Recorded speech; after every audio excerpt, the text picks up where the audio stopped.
Mitra setia CRI Channel.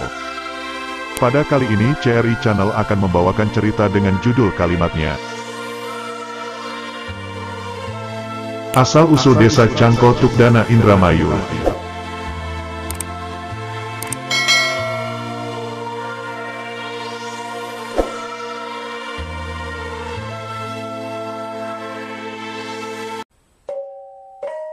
Cangkol adalah salah satu desa yang terletak di wilayah Kecamatan Tukdana, Kabupaten Indramayu.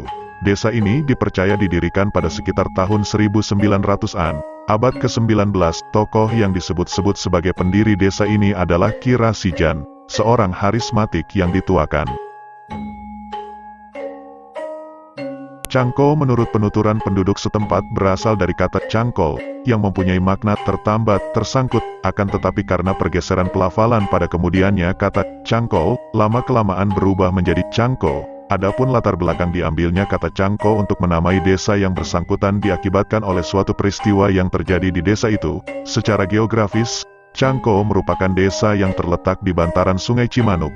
Maka dengan demikian masyarakat yang mendiami desa itu dari dulu memang sudah akrab dengan perahu atau orang Indramayu biasa menyebutnya dengan sebutan jukung.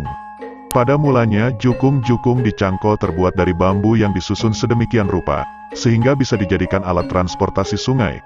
Jukung jenis ini dalam masyarakat Indramayu disebut getek, selain sebagai alat transportasi penduduk untuk melewati sungai. Getek juga pada mulanya digunakan untuk mengangkut barang-barang kebutuhan hidup, semisal padi, sayur-sayuran dan lain sebagainya. Seiring meningkatnya ekonomi penduduk, getek kemudian ditinggalkan, dan masyarakat akhirnya kemudian membuat jukung dari bahan-bahan yang lebih baik, yaitu kayu yang terpilih, sehingga kegiatan transportasi sungai dan kegiatan pemindahan barang kebutuhan penduduk menjadi efektif. Banyaknya perahu-perahu yang digunakan oleh masyarakat Cangkol ini dahulu merupakan pemandangan yang menarik, sebab biasanya masyarakat kalau sudah tidak menggunakan perahu, mereka biasanya menambatkan perahu-perahu itu di tepi sungai. Penambatan perahu-perahu di tepi sungai inilah yang disebut cangkol, dan untuk kemudian karena saking banyaknya perahu yang dicangkolkan di daerah itu, maka untuk kemudiannya daerah itu dinamakan Cangkol atau Cangkol.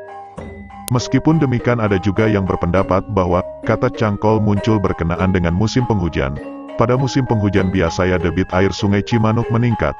Kalau sudah demikian maka biasanya aliran sungainya sangat deras sekali.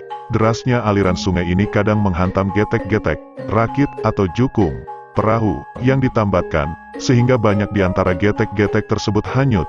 Meskipun hanyut getek-getek ini pada kemudiannya tersangkut juga di suatu tempat tertentu. Para pemilik getek jukung yang beruntung karena geteknya masih selamat tidak terbawa derasnya air, pada umumnya berteriak-teriak, geteke nyangkol, nyangkol, atau geteke kecangkol kicangkol, atau geteke cangkol-cangkol, sehingga kemudian karena ucapan tersebut dirasa unik, maka kemudian desa yang belum bernama itu kemudian dinamakan Cangko, yang asalnya dari kata cangkol.